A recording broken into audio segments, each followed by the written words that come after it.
iOS is no longer the simple mainstream operating system Steve Jobs first showed off in January of 2007 with the original iPhone. But it's also not yet the sophisticated, pro-centric operating system geeks have been lusting over since Steve Jobs first showed it off again in January of 2010 on the original iPad. Some want to keep iOS simple and accessible, like an appliance. Others want to turn it into a full-fledged Mac. Both are wrong. And myopic. There's a third path, one that lets iOS continue with its mainstream mission, but also takes it to the next level in a way that brings everyone forward. I'm Rene Ritchie, and this is Vector. Once upon a time, rumor has it, a faction within Apple thought iOS 6 was all the operating system iPhone or iPad would ever need.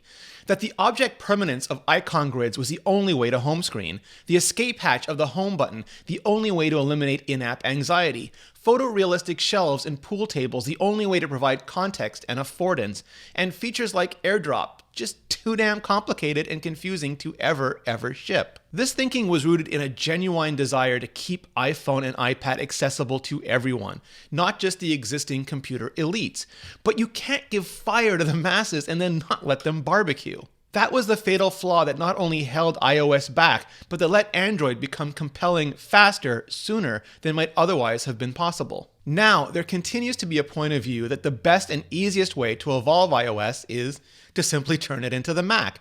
Port the Finder to surface the file system, add the menu bar so more features can be accessed, enable a pointer so that we can just plug in a mouse or trackpad, or just let me dual boot into macOS already. This thinking is rooted in how much Mac users love iPhone and iPad hardware and want that hardware to not only let them do what the Mac does, but in the way they're used to doing it on the Mac. And if you're nodding your head along to all of this, I feel you, but that's a faster horse in what is about to become an age of starships. That, the cliche of demanding existing solutions we think we need, rather than stating problems we have, ones that could and should be solved in new and novel ways, is the fatal flaw that kept Windows from dominating in the modern age of mobile.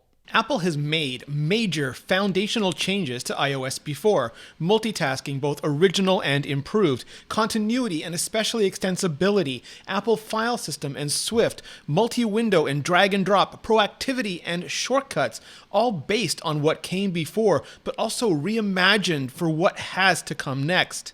That's the third path. The one that lets iOS be iOS, not the Mac, certainly not Chrome or Android, but forces it forward into the future where it can stand fully on its own, and no one thinks they need a Mac except for workflow or performance scaling, or Android except for reasons of personal preference. Here's what I think Apple needs to do to take iOS to the next level. What, why, and yeah, breaking my own rules, some ideas as to how. Apple Watch provides rich, on-demand information through complications. With them, not just the time, day, and date, but everything from the temperature to your next appointment, stock prices to your current activity levels are instantly, glanceably available. And so are the apps behind them, both the ones made by Apple and many from the App Store, just one tap away. Unlike notifications, which bring event-based information to you as it happens, complications are just always there, chill, hanging out, available whenever you want them, and that makes for a huge improvement in convenience. And thanks to technologies like Face ID and Attention, which can drastically limit glanceable data until you are recognized as you, it could be enabled in a privacy and security-first fashion as well. For example, I tap my screen or lift up my iPhone, it recognizes me, and all of a sudden it shows me my next appointment, the current weather, and what new television show has been queued up for me to watch later. iPhone currently has time, day, and date for information, and flashlight and camera for actions, but a full-on complication system would enable everything Apple Watch has, and in the age of machine learning, maybe even more. If I hand my iPhone to a stranger who desperately needs to make an emergency call, or my iPad to a colleague at a trade show who really needs to look up something on the web, I'm also handing them access to my personal photos, contacts, health data, appointments, search and location history, and more. macOS has had a guest mode for a while, which limits strangers to a Safari shell. iOS, despite rumors that the idea has been tossed around before, does not. Guestboard, which would sit in between the logged out preboard and logged in springboard, would do something similar for iPhone and iPad, allow for emergency calls or looking something up in a browser shell without granting access to anything else. Per app authentication, or toggling on Face ID, Touch ID, or passcode in settings for any app the way you can currently toggle on notifications, would take it even further, allowing you to hand over a device without allowing access to all your personal private data. I know there's some concern about how passcode gets surfaced there, which is why secure notes are so limited and so quirky right now.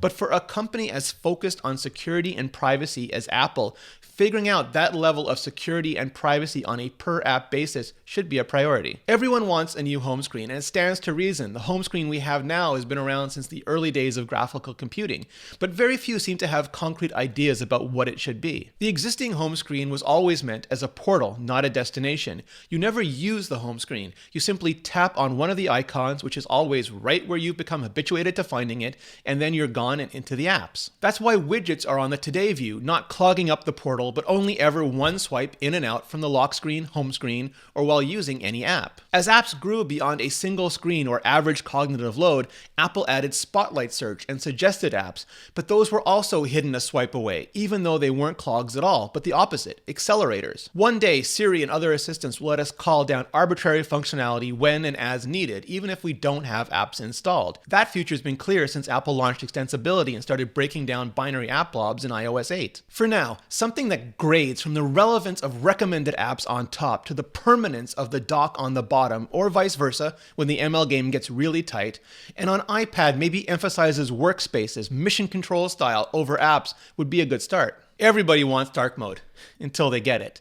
I'm joking, of course, dark mode, all the things. But really, dark mode is a binary solution to a multimodal problem. Better than letting you switch between night and day, which you can already kinda sorta do with Smart Invert, is creating a robust framework so the system and third-party apps can either recognize your global preferences or easily let you set things up on a per-app basis. I'm talking about a theme kit where UIKit can support a range of choices, somewhat like CSS allows on websites. That way you can have bright modes and dark modes, but you can also have colorful modes, chill modes, and hot modes.